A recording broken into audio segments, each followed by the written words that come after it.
org. Are you a small company needing IT help? Is your computer running slow? Do you need help securing your network? Do you want the peace of mind knowing your computers are running optimally and securely? I'm Charles Gura, a parishioner at St. Catherine of Siena Parish in Kelton, and a sponsor of KATH 910 AM. We can be reached at 214-702-6996 or online at pro-multis.com, pro-multis.com. We use our talents to help with your technology, so you can use your talents to run your business. Holy Trinity Catholic School in Grapevine invites all KATH 910 AM listeners to its 25th annual gala on Saturday, April 30th at the Hearst Conference Center. The gala is the largest fundraiser for Holy Trinity Catholic School, and funds raised will support the school's operating budget and programs such as curriculum, athletic programs, facilities, and faculty. Come enjoy good food, a live and silent auction, and entertainment. Sponsorships are needed. To purchase tickets and for more information, visit holytcs.org. Hi, this is Walter Crawford with Homeschool Connections, a proud sponsor of the Guadalupe Radio Network. I'm inviting you to save the date for this year's The Catholic Homeschool Conference. It is virtual, so you can attend from the comfort of your own home or from an in-person watch party in your local community. It's Friday, June 10th and Saturday, June 11th. Our theme this year is empowering you to homeschool joyfully. More details to come as we approach the date. May God continue to bless your homeschool journey. Hey Dallas, join Bishop Edward Burns on April 30th at the Renaissance Hotel in Addison for the 29th Annual Bishop's Pro-Life Dinner, benefiting the Catholic pro-life community, the Respect Life Ministry of the Diocese of Dallas. Hear a pro-life message from Archbishop Joseph Nauman, a personal testimony from Dave Moore, and special musical guest Jamie Teton. Join us to celebrate and support the efforts in our diocese to save babies, walk with moms in need, heal hearts, and proclaim the gospel of life. Reserve your spot now at prolifedallas.org. Are you looking for a tax preparer this year to help you with your personal or business tax filing or management? At Balance Book LLC, they can assist with business and personal tax returns, accounting services, sales tax, payroll, business formations, and more. They can be reached by calling 972-805-5095. Or you can visit them at 4425 West Airport Freeway, Suite 122, Irving, Texas 75062. Balance Book LLC, a new sponsor of the GRN and members of Holy Spirit Catholic Church in Duncanville. Hi, everybody, and welcome to the KATH 910 AM game show. Our contestant today is Sissel Anderson. Are you ready, Sissel? Yes. What is the name of the annual KATH fundraising event? Oh, the Summer Speaker Series. When is this year's event? Thursday, July 21st. Where will it be? The Frontiers of Flight Museum in Dallas. Last question and your chance to remain perfect. Are tickets on sale yet? Yes. No? But they will be soon at summerspeakerseries.com. Congratulations! And we have an outstanding speaker, Bishop Joseph Strickland. St. Joseph is the patron saint of home and family. At My Mutual Mortgage of Grapevine, we support the Guadalupe Radio Network's mission of honoring and supporting home and family as longtime sponsors of KATH 910 AM. We're Bob and Norma Duane, owners of My Mutual Mortgage of Grapevine. We'd be honored to speak with you about all your mortgage needs. We can be reached at 817-527-3166. That's 817-527-3166. We're an equal housing lender, NMLS 265303. Hi, this is Dave Palmer. If you are a small business owner and you listen regularly and love this station and you often hear the ads for our sponsors on the air, you've perhaps thought before, I should promote my business on this station. I might increase my business, and by doing so, I will also be helping to keep this station that I love on the air and help spread the gospel message across the airwaves here in North Texas. If this thought has crossed your mind, please contact me and let's talk about sponsorship. Dave Palmer at grnonline.com.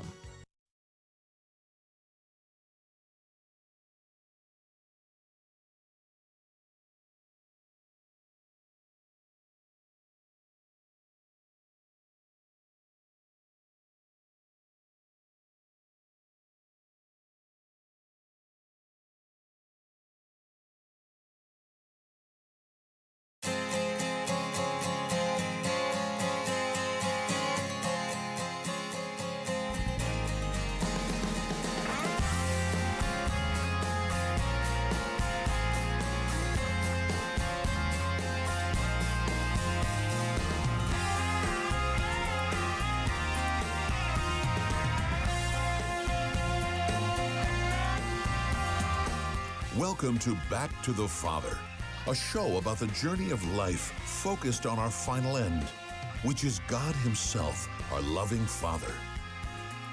And now, here's your host, Dave Palmer. And welcome, one and all, to this edition of Back to the Father here on the Guadalupe Radio Network's social media sites. Glad to have you with us. We got the whole team here. I'll introduce them in just a moment. This is a show, in case you're new, where we talk about the teachings of St. Thomas Aquinas in his famous Summa Theologia. And boy, do we have a whopper of a topic today. I've kind of hesitated in introducing this topic because it's pretty controversial. A lot of people think that St. Thomas Aquinas is wrong in the way in what he teaches, but it's basically his teachings on the treatment of heretics and unbelievers, and whether he said that they ought to be put to death. And it's a little more complicated than a yes/no answer, and it's nuanced, but we'll be talking about that. And also why, if St.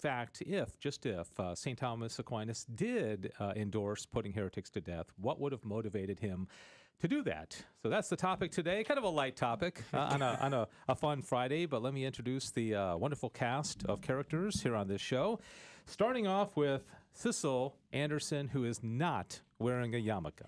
Okay, let me just make that yarmulke. I feel like I don't even know how visible it is on the camera because I have pretty dark hair. But yes, I am not wearing a yarmulke.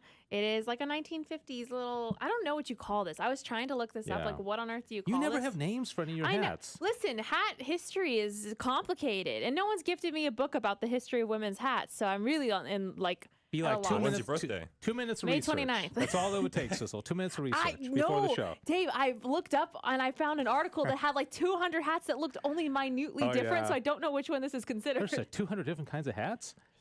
Yeah. It's scary. And it's interesting that, because Jonathan put that on as I came in the studio and he said, "Hey, Dave, shalom." And, he was joking about the yarmulke. But St. Thomas Aquinas' treatments on unbelievers, which of course would include the Jews, and of course, this is 13th century, and he did not believe that Jews. I'll give you a little hint. He did not believe that Jews or pagans or that would be put to death as heretics because.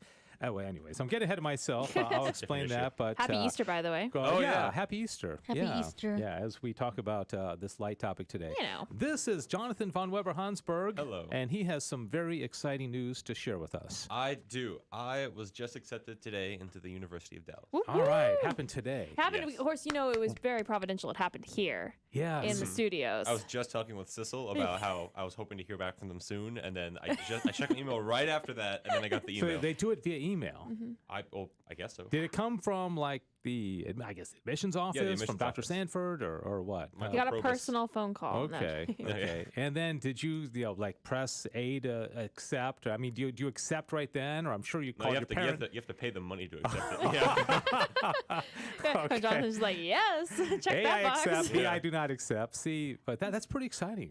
The most exciting part of it is that we were thinking we might lose Jonathan, to Steubenville. He'd be gone far away. Yeah. But since he's not going to be too far from the station, that means he might still be able to help out and have fun. I'll be about 5 minutes away. Are you committed to helping out, even though school? I've already started looking at class schedules for him to plan around. Send up my class schedule for me. Yeah. Well, wouldn't it be ironic if they had this great philosophy class? The teachings of Aristotle and Aquinas.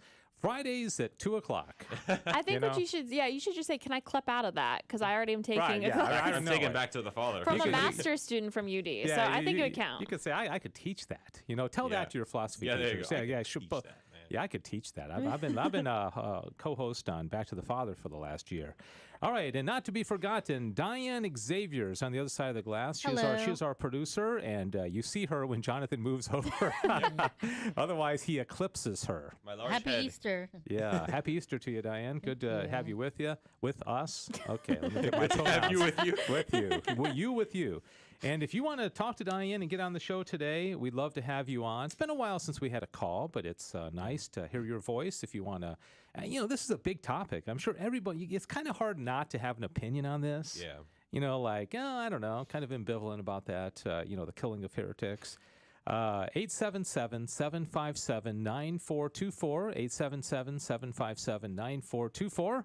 And I will say, just as a disclaimer, in case anybody has any, what are they talking about? The way what Thomas is going to espouse in this teaching is not the current teaching of the Catholic Church. Okay, and It would Thomas behoove you to know that. Yeah, it would behoove. Yes, and Thomas was never a pope. He's not inerrant. You know, so his writings are up for discussion, debate, disagreement. You know, I mean, obviously, some of the things he teaches in the Summa is Catholic doctrine. You know, he teaches that there's a Trinity. You can't say, "Oh, well, I don't believe that. That's just Aquinas," right? That's just Aquinas. So, anyways, interesting topic, and we'll get to it here in a moment. Any other news? Well, I mean, honestly, I can't beat like being accepted into university. I'm like trying to think if I've done anything accomplishing this week. Yeah, like made a nice casserole last night or something. I found a golf ball outside.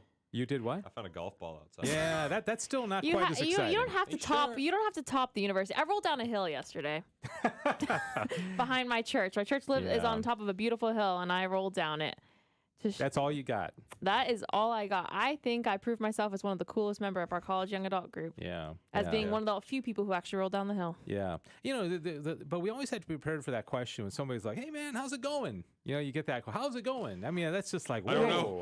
Well, it's why, like, sometimes, like, when I have a discipleship group, in that group, we usually do highs and lows just so we can be more specific. Because, you're like, how was your week? It was like either just bad or it was okay. Yeah. And, so you got to be very specific. So my high would have been rolling down the hill. Yeah. So my low would have been getting ant bug bites on my feet from rolling down the hill. Yeah. So the high and the low were kind of double-edged sword. Right. Okay. Well, let's jump right into this, and let me a couple of points just to kind of define terms here. A heretic is somebody who has rejected a key teaching of the Catholic faith. Now, if they do it, privately, or they're having doubts, then that would be material heresy, right? If I again, I'm just making this up, but if I kind of have doubts, I'm not sure if I believe that Jesus was both God and man. Okay, that's material heresy. Formal heresy is when I officially declare it and I try to convince others of it as well. Then you're formally a heretic. You're not keeping it to yourself. I have a quick question. Yeah. So can schismatics be counted? I mean, I know I have an Orthodox friend who I think might be listening to the show, and I don't mean this as an insult, but I'm just genuinely curious. Would schismatics count as heretics? Because a lot of times they reject a teaching of the church. Well, I think if they reject a teaching of the church, then by definition they'd be a heretic, right? And of course, there's different levels of teaching. If you something like, I don't really believe that I have to abstain from meat on Fridays. Of course, that is a discipline of the church. I think, some people, it's funny, speaking of that, today's a Friday. It's a Friday, but it's also in the octave of Easter. And there's been so much debate on Twitter about what do you do? Yeah, I haven't seen it, but I've heard a lot about people, because I've kind of wondered that too, because it's supposed to be like a time of feasting and celebrating for 8 days straight. So I did kind of wonder this morning when I was planning out my day and what I was going to be eating. I was like, can I eat meat? I mean, you don't have to abstain from meat the rest of the year. You do have to usually offer up some sort of sacrifice. But I'm like, but do you do that on an Easter Friday? Yeah. No, I had bacon this morning. I enjoyed it. Adrian, Fonseca posted on Twitter and said, "Are you going to eat meat today? And if so, why?"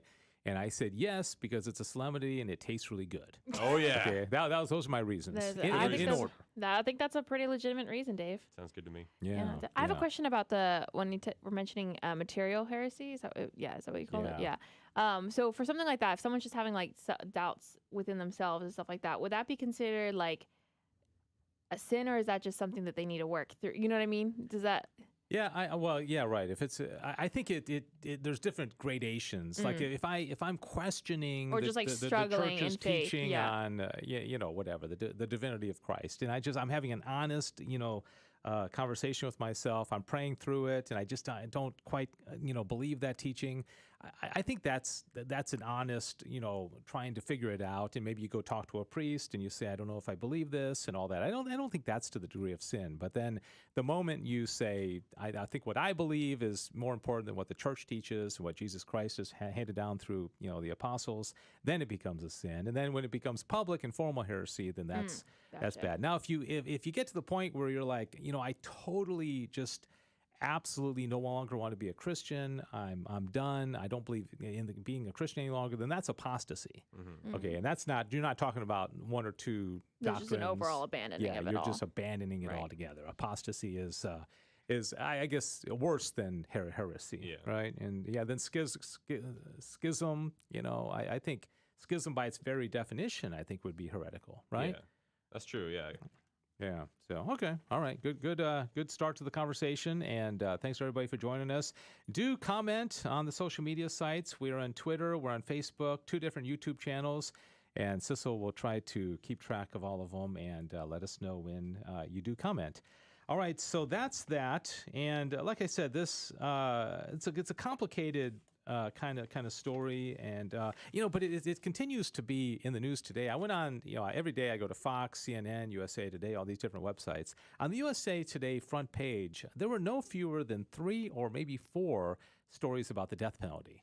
Really? Yeah, I mean it's always in the news. Death penalties cases have been going down. The public opinion on the death penalty has been going down. That not as many people believe that's the right. Clearly, the most recent popes have been more opposed to it than previous popes have been, and but it continues. But it's funny.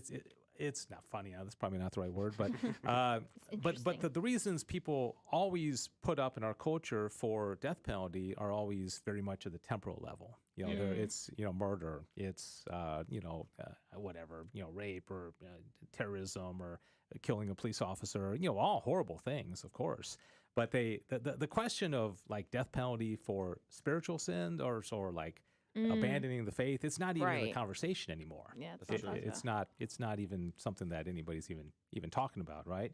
But Aquinas did talk about it, so let me. As he often does. Yes, talks about things. Yeah, he was funny that way. So, anyways, okay. Here's if you're keeping track of here's Aquinas. If you want to know, I wonder what he really looked like. You ever wonder? It's weird. People. Besides the paintings, yeah. He should have had a beard. He would have been so cool if he had a beard. Yeah, big Not long, that he's not cool now. Big long like CFR beard. Oh yeah. That would be more fitting in with like the philosopher trend that we've come up with, like the type, the character archetype. Back then, though, I don't think it was that way. Probably not. But beards. He was going through the bare-face phase of philosophy. Yeah, bare-face phase. Bare-face philosophy. So, all right. New show. This next slide I put up there because when it comes to like the Catholic Church's teaching on, crusades or Inquisition or treatment of heretics, you got the picture in the middle there. That's actually Cranmer, the old Archbishop of Canterbury. He was burned. He was burned to the stake. And the warrior, actually the one on the right almost looks like Jonathan a couple times during Back to the Father. That's how he came in looking. And then the hooded monk and the execution of it's always from a very almost like the church is cruel, the church is mean. It has no tolerance for anybody like that. But I think in what I will see in talking about Aquinas's opinion on this. And I don't think we do this enough today, is he really had a very much of a concern for whether people are going to go to heaven or hell. And I don't think in our culture today, individually, some people may be very, very concerned about this, and we might think, gosh, I don't want to go to hell, but it's not out there. It's not, when somebody dies, you hardly ever hear much of a conversation other than maybe an occasional, I hope he burns in hell, or, like that. Right. Or, he's or now like they're looking down place. for, a better place. They're looking down on you and that kind of thing. Yeah. But as far as like a real serious, like, I love my kids and I will do anything. I will die for them not going to hell. Nowadays it's like I want to protect their lives. I don't want them to get in a car accident. I don't want them to get injured or, I want them to get good grades. It's all temporal. Well, I feel like part of that is just the fact that Christians have just gotten so soft, and the idea that we focus more on the infinite mercy and love of God as opposed to the infinite justice. So it's like, a lot of Protestants just seem to think, everybody goes to heven as long as you just accept good, Jesus accept and Jesus it's all good. and Yeah. Which is interesting because we're in Divine Mercy Week. Yeah. And I will agree, I did an interview with a gentleman the other day, Dr. Brian Thatcher, who's like one of the leading gentlemen who travels the world and speaks about Divine Mercy. And divine mercy is extremely important, but I think we ought to have like a divine justice. Oh, week. yeah. Let's start that. Divine Justice Week. No, Dun, dun, dun, dun. yeah, And what do we do? Is divine that we cast out all the justice. heretics or something? That's when Yeah. you read all of like the fiery Bible verses. I do that every now and then just to kind of, remind myself that, But you're right. It's unbalanced. It I is, mean, because definitely. God is justice, God is mercy, God is love, and they're all compatible with each other. But so I guess in leading into this conversation about Aquinas, I think he and probably in that age more so than in our age had a real concern for where are people going to end up, and I think that's what drove him to the opinions that he came to. And I'm not saying, I'm not endorsing it. I'm not saying we need to start, burning heretics at the stake. I'm just saying that, a little bit of a understanding. Like if you're disputing somebody about abortion and you don't understand why they're pro-abortion, you're never gonna understand. You got to understand the motivations, right? And so I think that's key. So let me move on. And by the way, if you're watching at home, we got some great trivia coming up later on in the show. I need a little extra time for mine. Oh, all right. Mine's a little more Okay. complicated. I don't have any. Well, there's some of your time. I should have told you this before, but it's going to require you guys writing something down. Do you each have? We will pen have and- to. One of us will run and go Okay, get something. Diane's going to have to go get everybody each of them a pen and paper. Oh, I during the automatically show. assumed it was going to be the intern. Oh, yeah. Actually, what are we saying? I mean, I guess we're giving you a day because you got into UD. But Yeah. By the way, Victor on YouTube said, "Doubting truths of the faith and not understanding them is not the same thing," which is true.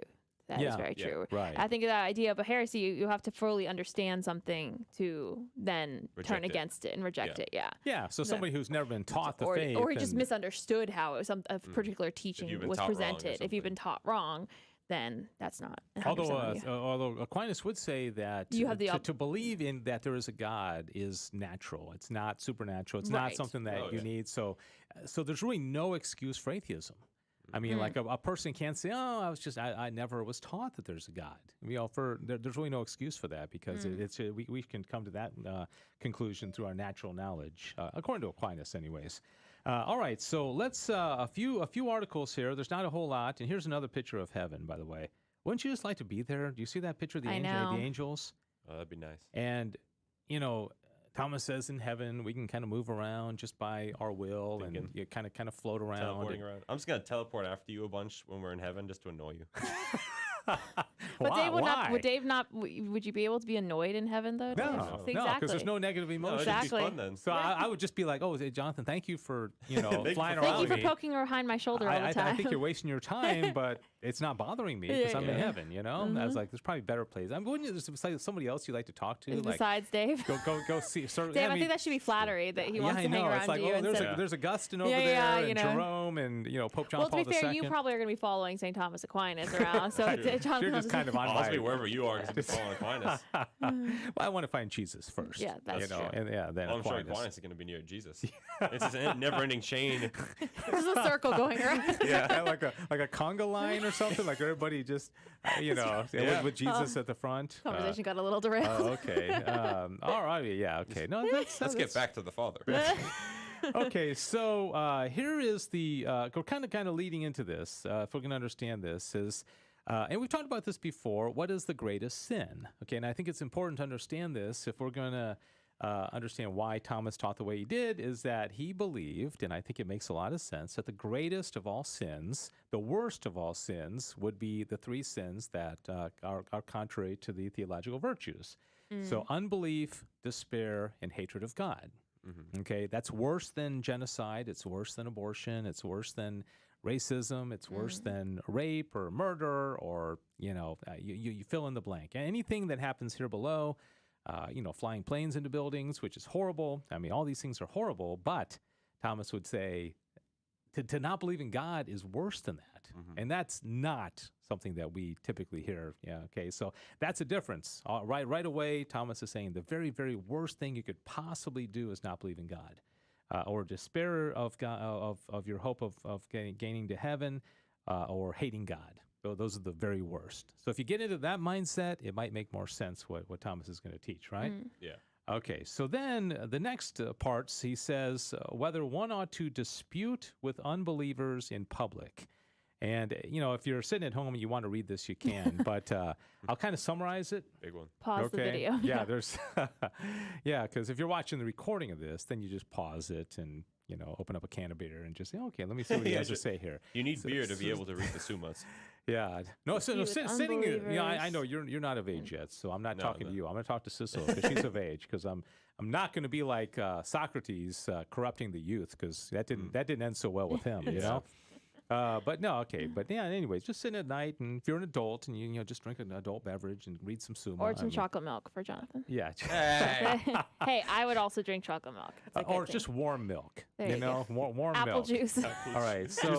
So basically, what he's going to say here is, if do you dispute with unbelievers in public? And he said, yeah, under some circumstances. Okay, it depends. Okay, interesting. All right. So if the person is he makes a distinction between somebody who, let me just read part of this. In disputing about the faith, two things must be observed: one on the part of the disputant, on the other on the part of the hearers. Okay, so he actually is concerned about everybody involved in this. On the part of the hearers, we must consider whether those who hear the disputation are instructed and firm in the faith, or simple and wavering. So if I got into a debate with somebody, and I have one of my children present, and I think, and let's say they know their side probably better than I know my side. I probably don't want my child to be there, because they might say, wow, that guy made a really good point. You know? And so you have to, but if, Tim Staples or Jimmy Aiken were there, or Trent Horn, or Jonathan or if it's like a subject that Hansberg, you are very well versed in. Yeah, so you have to take it into consideration. What impact is it going to have? And it's really interesting also is that he says, okay, but what about the simple-minded people? Okay, if they don't know their faith. My people. Your peeps? My peeps. He said, this is for me. This is so interesting. He said, look down like the third block of red. He says, as in those countries where there are not unbelievers. Is there such a country today? He's saying in those countries. Well, what countries is he thinking of? What countries? Brazil? Poland would Mexico. probably be one of the more. I know, but no unbelievers? I mean, in the whole country? That's some Sodom and Gomorrah stuff there. Yeah, he said, okay, in the first case, it is necessary to dispute in public about the faith, provided there be those who are equal and adapted to the task of confuting errors. Okay, and this is why, this is should be a promotion for Catholic radio. Because if you're going to get into disputes about the faith, you better know what you're talking about. Right. Yeah. And if you don't, say, you bow out and say, I don't really know what I'm talking about here. I need to, go check it out and come back and get back to you, right? And that's a perfectly acceptable thing, by the way, is to say, listen, there is an answer to your question. I just don't know it. I'll look it up and come back. Or ask someone. You've got the formula down exactly. Oh, yeah, 100%. That's a very acceptable thing to do, and is smart to do in a lot of these circumstances, like kind of Thomas Aquinas is saying there. Mm-hmm. Yeah, he says, on the other hand, in the second case, it is dangerous to dispute in public about the faith in the presence of simple-minded people whose faith for their very reason is more, whose faith for this very reason is more firm, that they have never heard anything differing from what they may believe. So he's saying if these people live in this country where there are no unbelievers, they are in a really good place, because everybody is towing the line. And why even, let's just say some guy comes into a country and he wants to dispute with you about the teaching of the church, and everybody's a believer. Thomas is saying, what's the point? Why would you do this in public when everybody, if you're if you're in a setting where you're clearly outnumbered, or is that what you're saying? Well, no, just the opposite. If in that country he's talking about where everybody believes, okay, and then somebody wants to, I don't know where the unbeliever is coming in, because, but let's just say somebody comes in from another country or whatever, and they want to debate with you. Well, if all these people are already in a good place and they already believe, what's the point in disputing in public? Because it could only harm them, right? Because they're already believers. It's if you have kids that are all, very, very much believing the faith, do you want to introduce them? Hey, let me tell you what Friedrich Nietzsche taught. He was an atheist. How's that going to help them, right? Gotcha. Okay, so anyways, hopefully this is making sense. And I don't know if there's any other comments out in social media land, but thanks again for being here. Okay, so we move on now to gets more interesting as we go along. Okay, should unbelievers be compelled to the faith? Okay, so if you come across an unbeliever, and this is interesting, he says, among unbelievers, there are some who have never received the faith, such as the heathens and the Jews. And these are by no means to be compelled to the faith. Okay, that's why I said at the beginning of the show. If you come across a Jew, they've never believed the Christian faith, a heathen, he says you cannot compel them in order that they may believe, because to believe depends on the will. Nevertheless, they should be compelled by the faithful if it be possible to do so that they do not hinder the faith by their blasphemies or by their evil persuasions or even by their open persecutions. So even though he said if somebody like a heathen or a Jew were to not believe in Christ, you don't have to compel them to believe, but if they're spreading errors and corrupting other people, well, then you'd have to stop them somehow. Okay, but you're not trying to necessarily make them Christian, but you're trying to stop them from exactly, damage control. Yeah, perfect. He says, it is for this reason that Christ's faithful often wage war with unbelievers, not indeed for the purpose of forcing them to believe, but because even if they were to conquer them and take them prisoners, they should still leave them free to believe if they will, but in order to prevent them from hindering the faith of Christ. So I think this is a pretty moderate, kind of stand. I mean, he's not saying that all the unbelievers have to believe in Christ. He's saying leave them alone, but just don't let them harm the ones who already believe. Yeah. Seems like it makes sense. Legitimate, yeah. Fair. On the other hand, there are unbelievers who at some time have accepted the faith and professed it, such as heretics and all apostates. Such should be submitted even to bodily compulsion, that they may fulfill what they have promised and hold what they at one time received. Now Aquinas is getting serious. Now he's saying, so if Jonathan were to come in one day and say, Cecil, Dave, I just no longer believe that teaching on the incarnation. Why am I the example? Then I'd have to get you like in a full Nelson or something, like bodily compulsion. Yeah, you have my permission to do that, by the way. Okay. Wow. Sure. Not that I ever hope that this happens, but also... Radio executive director puts young intern into a full and body slams him, in order to bring him back to the faith. Yeah, right. With St. Thomas Aquinas' permission. That's one way for us to go viral. Yeah. You have recorded evidence of me giving you permission for that. So this is true. Please do it. Yeah, we always talk about all these ways to make this show go viral. Having St. Thomas Aquinas on, having the alien in. Oh, yeah. Yeah, that would be. And then, me. I just like to say, booking these people is really tough. I know. They never show up. I know. They never show up. But who did show up is our friend Buddy. He joined in the chat. He says, sorry he's late, but he's here now. All right, That's Buddy. Good. We got a good topic for you, Buddy. You came back in a good week. All right, so that's that. Any comments on that? Compulsion of the faith? Don't think so. And again, I mean, I think where he's coming from is, in our hypothetical situation. I'll use Diane as an example this time, okay? Diane comes in and says, because we know Diane is a believer, and all of a sudden she says, I no longer really believe in that teaching about heaven and hell. And so, being a gentleman, I would ask Cecil to put her in the headlock, and just say, maybe noogies or something, and just say, hey, no, you've got to believe this, okay? Yeah. So I don't know how. By the way, Buddy says that would be better than a Mike Tyson hit. Yeah, boy. What about a Will Smith slap? Talking about the news of the week. Yeah, Mike Tyson opened up on a guy on a flight yesterday. Oh, he did? I didn't hear about that. Yeah, but the guy was harassing him and all that. So, Mike Tyson. Okay, so there's that. And then we get to the biggie. Okay, next slide, whether heretics ought to be tolerated. Now, I'm going to read this. He said, with regard to heretics, 2 more points must be observed, one on their own side, the other on the side of the church. On their own side, there is the sin, whereby they deserve not only to be separated from the church by excommunication, but also to be severed from the world by death. Okay, so the short answer of is does Thomas Aquinas, did he teach that heretics could be put to death? The short answer is yes. Okay, he did. He said, now listen to this. This is an interesting explanation. He says, for it is a much graver matter to corrupt the faith, which quickens the soul, than to forge money, which supports temporal life. Wherefore, if forgers of money and other evildoers are forthwith condemned to death by the secular authority, much more reason is there for heretics, as soon as they are convicted of heresy, to be not only excommunicated, but even put to death.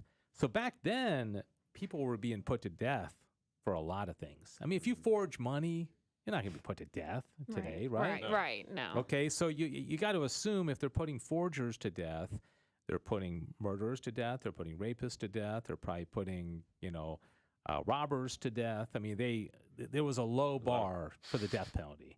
And so Aquinas is saying, well, by golly, if forgers are being put to death in our culture, what about the people who are leading people astray and putting souls in peril? Yeah.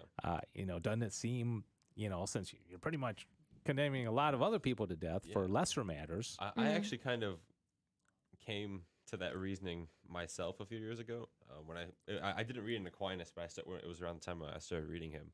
I was starting to wonder, like, well, shouldn't we be punishing, those who are spreading like grave falsehoods about the faith more than we would, someone who would murder someone? Yeah. Because it's a far, far worse crime. Yeah. But then again, like the big issue today is censorship. Like Twitter knocked off Babylon Bee, they knocked off President Trump, and I think most conservative people think, you should be able to say whatever you want, right? I mean, you have a freedom of expression. Aquinas, I don't think would believe that. He believe if you go on Twitter and say, Jesus Christ never became incarnate, or like that. That's an opinion, but he would say no. That's dangerous because people would say, oh really? Let me hear more. Well, I mean, it's illegal to go up and say like, oh, we're gonna shoot the president or something like that. That making threats like that is dangerous, and you probably be detained and interrogated if you did it in a public setting. So I think it's kind of similar. Mm-hmm. Yeah, but or the famous case from the Supreme Court case where you can't shout fire in a crowded movie house. Have you heard about that? Yeah. Yep. Yeah. And that's, because it disturbs the public too much. But if you can't cry fire in a crowded movie house because it's going to, upset people, can you cry out heresy in a public setting? Heresy. Yeah, just the word heresy. Just the mere word of heresy. So I don't know. I think I guess the bottom line is times have changed, and we're in a very, to your point, Jonathan, at the beginning of the show, we're in a very different age, an age of tolerance, an age of free speech, an age of pluralism, an age where I'm okay, you're okay. Let everybody kind of figure it out themselves. That ain't the age that Aquinas lived in. Exactly. Yeah. But which one's right? I don't know. I'd prefer to live in his age. I have the answer now. I'm talking. Yeah. It's interesting though. Let me see if I have this thought fully formulated. But last night at my young adult group, we were talking about, because we're in the Easter season, and about living joyfully and stuff like that. But we're talking about how I think it was a video from Bishop Barron. He's talking about that Catholics and how we live differently is because, and how like world leaders are kind of like get freaked out by early on, like, Christians after Jesus, were martyred because they're not afraid of death, and that's terrifying. And it's kind of like that idea of living more for the after this life sort of point of view. And so if we were, putting people who are causing heresies, because that's more having to do with the long term and not just, because obviously you steal today, you burn down a house, whatever crime you may commit, that has more like just affects. Maybe we deal only with what's happening here on this earth and not so much. So it's kind of a foreign idea these days to talk about, but we're really concerned about what happens after. Exactly. Yeah. I mean, it's a post-Christian society. Right. Really, it's a post-religious society. And when you think about it, I mean, Christians believe in a heaven and a hell, but it's just like we believe in it, but we don't really direct our lives towards it, because our lives are this little blip in eternity. Yeah. And think about it. I mean, if hell, there's a lot of different opinions about what hell. Thomas taught that hell was literally fire. Yeah. I've read articles where even Jimmy Akin said, "No, I don't think so. It's not like literally on fire forever." But whatever it is, it's horrible. It's absence of God, and it's also a knowledge that you're not with God, and people that you love are with God, and that alone would be torture. I mean, can you imagine? I mean, like your siblings or your parents are in heaven, and you're with God, and you're in another place, and you just and there's that would be horrible, right? And so you got this little period of 60, 70, 80, maybe 90 years to live this life, and it's pretty much what everybody puts all their eggs in this little basket, rather than thinking about the ramifications for eternity, right? There's one more paragraph, and I think this is actually quite merciful on Aquinas' part. He says, on the part of the church, however, there is mercy which looks to the conversion of the wanderer.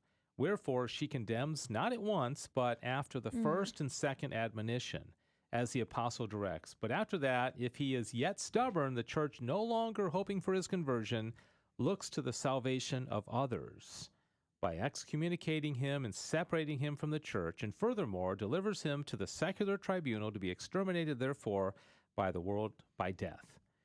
For Jerome, commenting on Galatians 5, says a little leaven. It says, cut off the decayed flesh, expel the mangy sheep from the fold, lest the whole house, the whole pace, the whole body, the whole flock burn, perish, rot, die. So it's not like as soon as you utter a heresy, you're being sniped out of the Right. existence. Yeah, Yeah, it's there's like not like snipers on top of it. it's just like waiting for you to mess up or just like start thinking, like just express. We've been watching you for a a long while, time. and we hear Yeah. either where your thoughts are going. Yeah, so there's a warning. because the idea would be ultimately the idea would be not to immediately to kill that person, because the hope would be that to bring them back.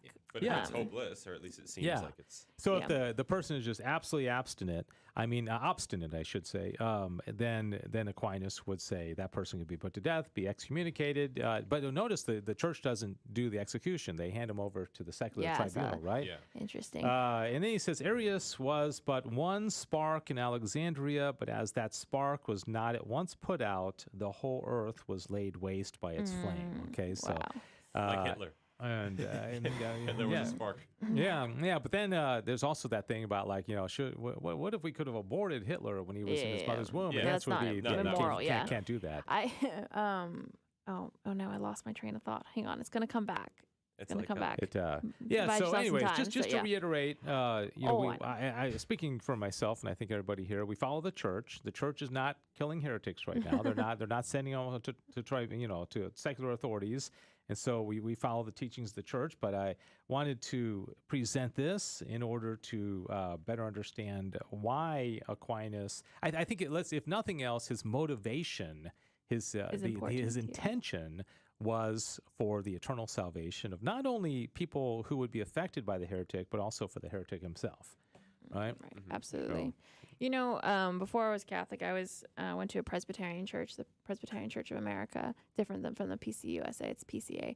Just want to make that clarification for those who understand that.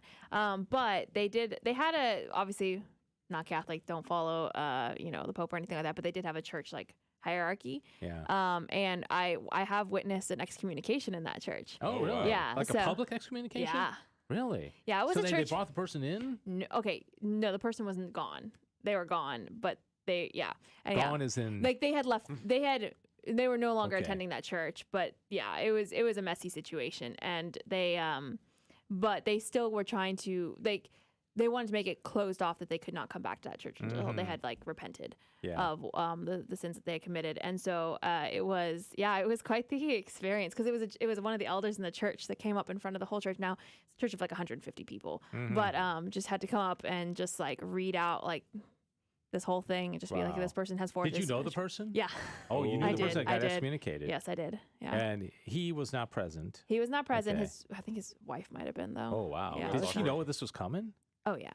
Oh, yeah. So she knew her husband was going to excommunicate, and she showed up? I want to say she was there that day. I can't remember. I was a little bit younger, but yeah. I think if my wife was getting excommunicated for the church, I maybe choose a different parish that day. It was a really hard. Well, she was no longer with him, is the thing. Oh, yeah. It was a very bad situation. Which may have had something to do with the excommunication. Yes, might have something to do. Right? But it was just an interesting thing, and it's so funny that I've got to see that. So it's an experience, by the way. I was going to say, if we're looking for a compromise, and I think most reasonable people would understand this. How about more excommunications? Yeah, definitely. That would be. We're not even doing that, right? Yeah. And that's pretty tame in comparison to. Because he's putting them together. He's saying the person should be excommunicated and put to death. So let's leave the death, off the table, and we're not gonna kill heretics. but at least let's excommunicate some people because then they still are alive. They still have a chance. It sends a message, but then that's when the church people, isn't even if they're doing that these saying a bunch days. of things, then we could be like, but they're not Catholic. They're no longer part of the church. You can't say There are they're just like public figures that are making the church look very bad by. Yeah, You so can you say see it. how far we've come from back then, where it was like, man, they're going medieval on people. In the Middle Ages.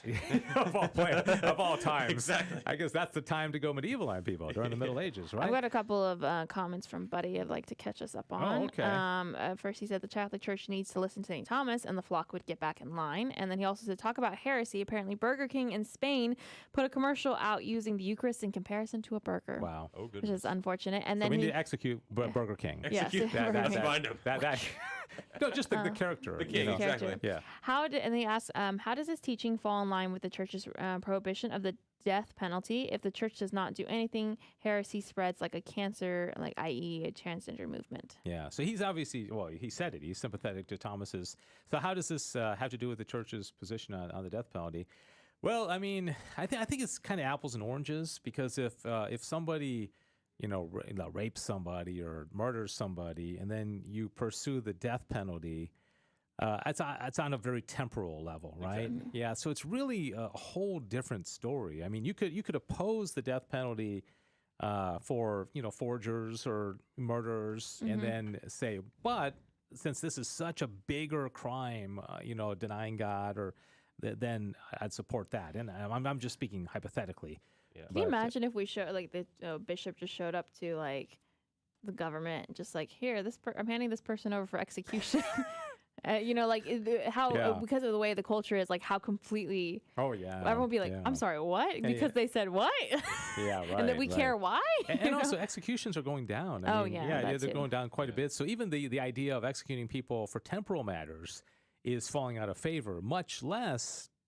Right, and I should say much more for the more important things. But yeah, I think the first thing is, in my opinion, is more frequent excommunication, and then also a better understanding of the fact that the greatest sins are sins against God. Yeah. Okay, and then let's just get that into people's mind first, and because it's so Because it would be such upside down a right now. to the culture right now. It'd be such a.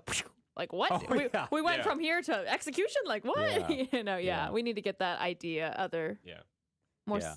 subtle I mean, things. like using the Lord's name in vain. I mean, take it more seriously. That's Right. like Yeah. because nowadays the greatest crime you can do, the thing that would knock you off the air if you're a broadcaster, is using wrong the pronouns. wrong. Yeah, or just saying, and some of these are crude expressions, but saying things that insult human beings. Right, but and that's you not just you insulting. can't do that stuff now. Yeah. But blaspheme God. I mean, no big deal. Your paycheck will be in the mail. No problem.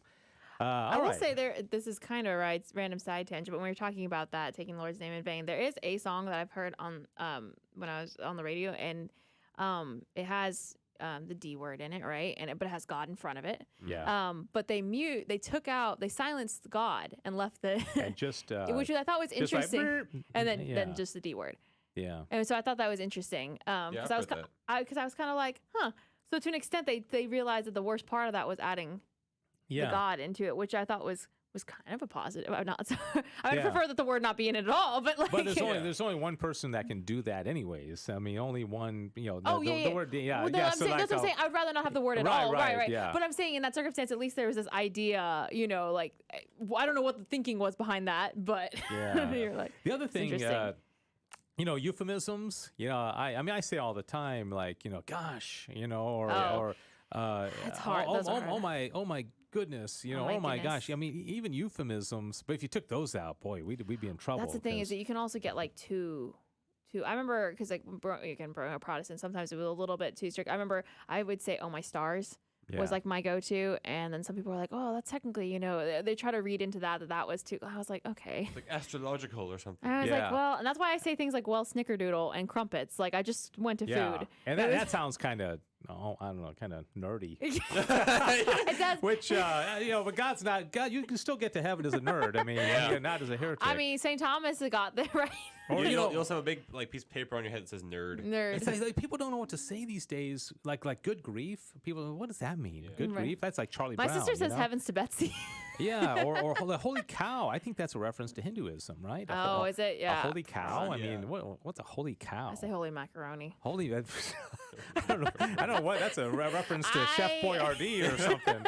I'm very creative in my expressions, well, guys. Thanks, Buddy and Victor, for your comments. Do I need to go get paper? Diane did not bring paper. I am so shocked. So so we're gonna move into the next phase of the program a little bit early because mine's. You got the opener. It's time for that time of the show where we give Dave trivia and he gives it right back. All right, very good. All right, very good. Yes. He gives Dave something Suma to talk about, and then he gives it right back. Something like that, I was right? caught off guard there. I'm sorry, that was not my best. Okay, that's all right. He tried to pull the my thing. Yeah, Did he he tried steal to do my the moment? the Sissel thing, and every time that music plays, I think of Bill Kula because he's the one that. Who's that? I really hope Bill's not watching. Yeah, Wrong I headphones. know. No, Bill's works with the Catholic Foundation, but he's the one that came up with that. Give him Suma to talk about, okay. Right? It's kind of a pen Sissel. Okay. No. I'm going to give you a handicap. Okay, so may I go? I go first this time. Is everybody equipped? I don't have any trivia. You don't? I have some trivia. Not at the moment, but you will. I think my trivia is actually pretty good today. Not gonna lie. All right. We'll close off with you then, Sissel. Okay, I want you guys, and if you want to play at home, to write down 10 words. Okay, and just and don't like worry about spelling. Just do your best. Because I was like, okay, these are 10 heresies. Okay, and so in no particular order. Docetism. Wait, we have to write these down. Yeah, write them down. Okay, Docetism. So just do it phonetically. I don't want to get into spelling. Okay. All right. Pelagianism. Okay. Marcionism. Who names these? Yeah. Arianism. It's usually after people's names, isn't it? That's true. Yeah. So Arianism? Yeah. And Donatism. Okay, there's 5 if you're counting at home. I don't know the ism of this, but just say, Catharism. Catharism. Catharism. Oh, of course, that was on the tongue. Nestorianism. Nestorianism. This is going the way I think it's going, this is not going to go well. That's why I'm giving you the answers. Oh, no. No, I'm giving you the answers. Oh, he's giving us the answers. Oh, thank God. We're going to match it up with the heresy? Yeah, I actually think exactly. we might be okay. Free spiritism. That's like the 60s hippies. Yeah. I was going to say that. Free spiritism. Okay, 2 more. Conciliarism. Oh, gosh. Did I mention I'm not going to mention spelling? Or pronunciation, apparently. Wait, conciliarism? Conciliarism. It's got like, what if 18... what if you give us a heresy and we just go to ism? That's what I said. You just, you repeat I'm sorry, it as did I you give said the last one or no? No, I have not. Okay. The last one is Lallardism. Lallardism. It sounds like Teletubbies. Lallardism. I am a Lallard. Okay, so I want to know, is anybody at home writing these down? I'd love if one person was playing at home. I mean, just one. I'm not. I would show you my list to help you, but you don't want to see the spelling of it. I'm not too ambitious. Okay, so. All right, so now what I'm going to do, as you can probably expect, is I'm going to very briefly mention a heresy, and then you all have to. Can we ding in? Let's see. Well, let's see. How do we do this? I think each of you just kind of pick your answer, and then I'll ask you, and you'll see if you're right. Okay, but keep trying. It'll get easier. I just want to make sure we're not doing speed. By the way, Buddy's playing along. He's writing. Okay, so and it'll get easier as you go along because some will be eliminated, right? Okay. All right. So here's the first heresy. Let's see. This heresy holds that Jesus, while the Son of God, is neither eternally nor fully divine as God the Father is. Easy. Okay, I started off kind of easy. Yeah. Okay, so all right. So okay, Jonathan, what do you think it is? Arianism. Okay, all right. You guys got one. Okay, so that was like also Jonathan. the one I was most confident about. So we've now reached the end of my. Okay. I know a few of these. I've heard a few of them, but I don't know if I can match it up. All right. And Buddy, did you get that one right? Okay. And also Dottie is playing at home. Oh, she is. Okay. All right. Very good. Okay, next one is okay. It was a 5th century British monk. It was named after. They believed that Christians could earn their way into heaven by doing good deeds without the need of divine grace. Okay, you can earn your way into heaven. Now, just not to make you all feel bad, but I would have known this one. Okay, even if I wasn't the moderator. Okay, not to make you feel bad. No, not to make yourself feel bad. Okay, they earn your way into heaven. I'm going between two, and I watch as it's a completely third option that I didn't even consider. Yeah. You can earn He's your British, way. right? You said. No. Yeah, you know those Brits. Okay, what's the most British so name? you got to go first. This time, okay. Apologies, I mispronounced some of these because my spelling was so bad that I don't know if I can say it because- again properly. Yeah. Same. I'm gonna say going between two. Eeny, meeny, miny, moe. Okay. Catholic, the Catholic. Catharism? Yeah, that one. Okay. Gesundheit, by the way. Thank you. Okay, and Jonathan, what do you say? I guess say Lollardism. Lollardism. Okay, you're both wrong.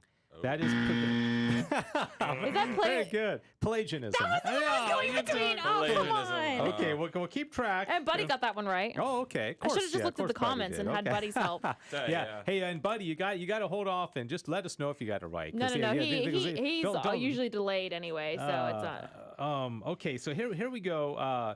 In this heresy, believers believe that once people reach a state of spiritual perfection, the laws no longer apply to them. Oh, I've heard of this. This is okay. So once you reach a state of spiritual perfection, laws no longer apply to you. I'm pretty sure I know this. Well, you're up first. So Docetism. Okay, you say it's Docetism. Or Docetism. Okay, yeah. Pronunciation and spelling are not required. So, Okay, good. So I know he answered pretty quickly there. Is that did. a sign that he's right? Or he's just like confidently wrong. I could be confidently wrong. See, I was actually looking. That was one of the ones I was considering. I was going between that. Or Are you thinking free spiritism? Yeah. I'll go free spiritism because that's what. Sissel for the win. Oh, Yes. man. All right. It does. I forgot about that. Yeah. Well, so as soon as he read out the free spirit bit, I was like, or spirit bit, I was like, that's probably that one. But I'm like, is that two on the nose? Yeah. All right. The crowd is going wild. Okay, so let's move on along to the next one. These heretics believed that the human and divine persons of natures of Jesus remained separate. I'm sorry, the human and divine persons of Jesus remained separate. For them, Jesus Christ and Son of God were not the same person. Okay, so Jesus as Jesus Christ and the Son of God were not the same person. So this sounds like an earlier heresy. It does, doesn't it? Yeah. And I'm trying to think of exactly. I'm literally thinking the same thing. So, okay, and let's see. You're up first. I'm up first this time. I'm gonna say. If you're keeping score at home, Sissel has 2, Jonathan has 1, Buddy has 3. We don't know about the last 2. one. He didn't get the last one Okay. right. Oh, he didn't get. Okay. He guessed one for this one, but I don't know if it's right or not. Oh, okay. So. He's guessing Yeah, it's kind Nestorism. of like having a. Nestor. That's what he's guessing. That one. The Nestor. Yeah, that one. The Nestor one. That's not my guess though yet. Okay, that's not. So you don't trust Buddy. I don't know. Because Buddy he's gotten some of them right. That's true, but don't just go with the flock. But I feel like we should just like split so that one of us has a chance of getting. Yeah. Okay, so I'm gonna say I'm gonna go back to my first guess, which was the Catholic. You're gonna keep saying Catharism until I get it right. Remember that one time I did that, and then at the end I still got it wrong. Okay, so you're gonna say Docetism again. Okay, it sounds. I feel like I remember that being an older heresy. Okay, that was Nestorianism. So Buddy was right. We should have trusted Buddy. Was trust Buddy. Okay? Buddy currently has 3 points. Okay, so Buddy has 3. Sissel has. Yeah, you have 2. I have 1. All right. Here. Okay, this one says that the physical world was the handiwork of an evil god. Oh. You must avoid. Hold on there. You must avoid meat, cheese, and some other foods, as well as refraining from sexual intercourse. Those are the ways to contact with the spiritual world. So the body is bad, the physical world is bad. Wow. I know this. I know this. And this was in southern France in the 12th through 14th centuries. Oh. And Sissel is desperately Kind of waiting. sounds like a la thing to me. waiting. She's desperately waiting for Buddy to answer this. And Jonathan. I get to wait for both of them. Okay, wait, hold on. So if the world is, I remember hearing about this. And there's an interesting connection that I'll mention about this as well. All right. Beep, beep, beep, beep. We don't have all day. Is it my turn? Yes, it's your I'm turn. going to say Lillardism because it's French. Lillardism? Okay. Sissel? I'm going to go Donatism. Donatism. You're both wrong. Okay, this is Catharism. This is finally. Now, the interesting thing about this is that Saint Dominic, the founder of the Dominicans, was, and I use this term loosely, hell-bent on converting the Cathars. I thought it was something else. I thought it was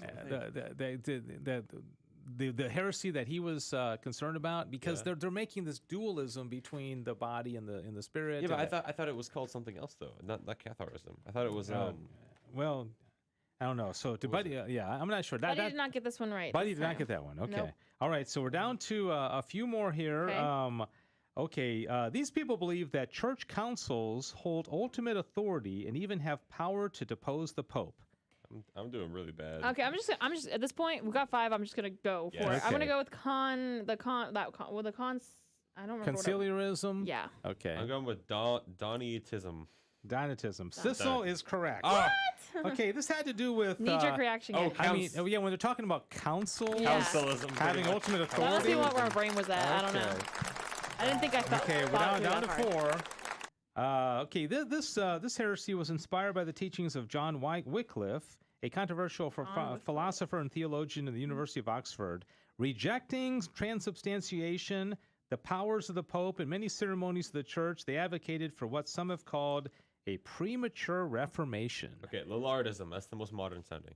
Okay. I'm gonna go with Lillardism too. You are both correct. Hey. All right. I did actually study Wycliffe when I was Protestant.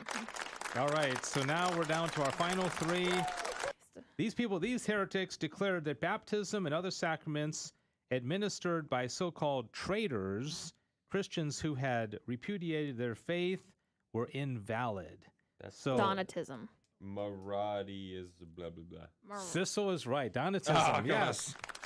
That was by the way, a complete guess. I have no idea what I'm doing over here. Okay, so now you're down to so few that we have a 50-50 chance now, Jonathan. Yeah. Okay, so now we're down to just 2 more, right? Yep. Docetism and Marcionism, right? Yep. Okay, they believed that the vengeful, angry God they found in the Hebrew Bible was an evil tyrant, different from the loving, forgiving God of the New Testament. Docetism. No. Come on. Man, you said that so We confidently. both said it very confidently. Because I was like docile. I was thinking Haven't you heard about Marcion? Marcion, he believed you ought to just discard the Old Testament. Can I put a lot of money on the next question? Yeah. Okay. Who's gonna guess first? I will. Okay. This is they proposed that the Son of God never took on human flesh, and that the body of Jesus was an illusion. No, I've heard that. That's and Jesus never physically died on the cross. Those were the Docetists. Okay, so anyways, I My told you it was a words little. failed me. Imagine if I hadn't given you the answers. Yeah, we would have been here a long time. I know. And it would have been painful for everybody. All right. So anybody who played at home, what score did you get? Dear Dottie, did you get any of those right?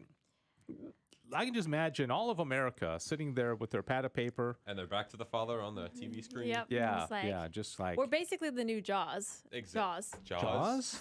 What? Jeopardy. What are you talking about? What? Jeopardy is what I meant to What say. the new what? No, we're Jaws now.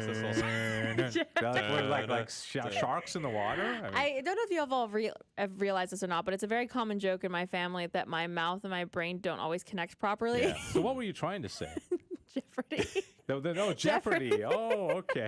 I was like, Jaws? I actually watched Jaws recently. Oh, yeah, it's a good movie. I don't know. They both have distinctive music. They're both suspenseful. Yeah. Okay. All right.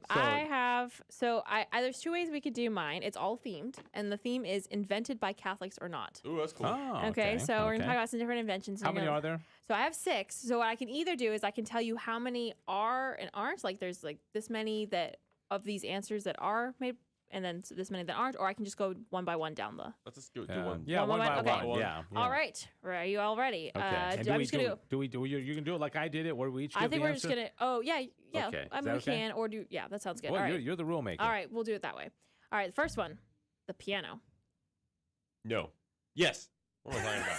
I would say definitely yes. Yes. Yeah. Yes. Okay. You're right. And just for the record, Jonathan was not certain. The piano. I mean, that'd be Well, like. because I instantly thought about Japanese playing the piano. Yeah. Oh. Yeah. I don't know why. So but that's to be kinda like where it fair, went. this gentleman, his name is Bartolomeo Cristofori. He took it from the harpsichord. Sounds very Italian. It's very, very Yes. Italian. Italy tends to be Catholic. Yeah. All right, we're ready for the next one. Ready. I was born ready. for this exact moment. Yes. Chartreuse. What's that? Chartreuse. What is It's an that? alcohol. It's a green liquor. It's a green liquor. When was it made? Can we ask? Hold on a second. You would ask me follow-up Yeah. questions. Chartreuse. You know, there's also some a- strategy here where she's probably alternating. Like, I don't want to give all the Catholic ones in a row. It's You know. chartreuse. Is But that you know, kinda French? Catholic. You always try to like psychoanalyze my. Catholicism and alcohol. It's French, good obviously, French, and yeah. it's around 1760 in the 1760s. Well, I mean, It's in that, Catholic. yeah, it's got to be Catholic. Everybody in France in the 18th century was Catholic. No, Yes. but okay, Ah. yes, You're good. okay, of course, By yeah, Carthusian monks. yeah, Nice. of course. Okay. Okay, Okay. Braille. Braille. Braille. What's Braille? Braille is a little things where that blind That for people bo- read. that's how the they little- read. Oh, Fonts. Braille. Fonts. Yeah. Okay. Haven't you Braille. seen like in the elevators? Yeah, They got yeah. Braille. Yeah, yeah. That you know, seems like something like a Catholic would make. right, but right. I feel like that would be too many Catholics in a row. Yeah, yeah. So, well, or else it's reverse psychology because we've already said that she can do any I don't- order she like, wants. we don't ever do this with Dave when he's asking questions, but you all are like, Because you how guys is read. this thinking? We're trying. This is just tired. She doesn't have- I'm gonna go on a limb and say yes because it seems very social justice-y, and Catholics always, like to help people. So I'm gonna say no, just because I think that's too many Catholics in a row, and that rhymes. Dave's right. yeah, take that. Louis Braille Von invented Weber Braille. Hansberg. Okay, but we also there's got to be one of the no's coming up here very Exactly. soon, right? Or is there? What if there aren't This is any all- no's? no, What if, Yeah. I never confirmed or denied. Yeah, but she was going to give us the breakdown. It would have been kind of odd if she says there's 6 yeses and 0 no's. So, Or I oh, could have that- changed up the rules. Maybe I had 2 different versions of the game. Yeah. All right. The television. That was not Catholic. Yeah, no way. That has because that's I say no. You sure? Yeah. Yeah, you're right. Was that, yeah. was that Marco? no, wait, no. Philo T. Farnsworth. I No, watched his him- name was Michael Television. No. What? Remember the guy from Charlie and the Chocolate Factory? Like his name was TV. Oh, yeah, that's Oh, right. yeah. Mike Well, TV. Yeah, Mike TV. Yeah. It wasn't him. I would just like to say justice for Philo T. Farnsworth. He was the one who filed the patent. He just invented it when he was 14 years old. He was a Mormon boy in Utah. And 14? 14. That's the only reason why he won the patent, because his teacher kept it. was a show and tell day. He wrote out a diagram of how the television would work, Really? sending signals, and his teacher kept it. So when it came up to like patents were being filed around the same time, he won it because his teacher kept that document from wow. years Yeah. earlier. But then he was kind of put aside, and no one remembers that he was the one who invented, because other people got more famous from it. So Until anyhow, Back to the Father came until along. Back to the Father. Until Back to So the justice for Now. Philo. All right, spectacles. Like eyeglasses. Yes. Okay, eyeglasses. Yeah, definitely Catholic. Yes. Okay. Yeah. All right, last And one. just for the record, I'm not missed one yet. Just for the The record. last one. Okay, this is the Okay. last one. I'm trying to stay perfect. Rum. Rum. Yo ho ho and a bottle of rum. You know, Catholics is the are rum more always here? known for like alcohol, like beer and wine. I think rum would have been Where like did rum come from again? Was it? Was yeah, it because like Scotch is from Scotland, and then that wouldn't be Catholic because they're more Protestant. Because rum came from England. Yeah. Or yeah. was it Spain? I think rum. Was it? Let me look it up. 'cause I I'm don't definitely remember. going to say no, not Catholic. Well, Because It's actually from the Caribbean, by the way. Sissel's too smart to have like 5 yeses and only 1 no. So I'm saying I like that you all think I'm smart enough to do that. yeah. I'm No, saying I'm gonna say it was Catholic. I'm saying no. It was not Catholic. Ah! Take that, Von Weber Hansberg. All right. All right. there Well, you you go. know, some of us get 4 out of 6, some of us get 6 out of 6. But you know, Okay. You know, you. Okay. All right. can't win them all. Mm-mm. Okay, and you do not have trivia. I unfortunately do not. Okay. His So trivia you today had was a- that he had a got into the whole University week of Dallas. to think about it, and you've been sitting in this office I for like was busy. with Easter celebrations. Reveling in the fact that, UD accepted me, and I don't need to get trivia. Exactly. Okay. All right. I understand. No, I just forgot. Okay. All right. Forgot. Okay. All right. Diane, Xavier, thank you very much. Thanks, everybody, for watching the program. God willing, and the creek don't rise. We're going to be back again next week for another edition of Back to the Father. Have a great week.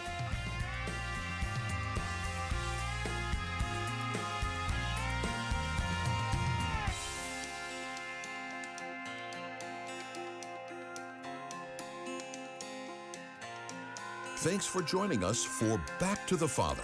And don't forget, the glory of God is the human person fully alive. If you have comments about the show, email Dave Palmer at grnonline.com.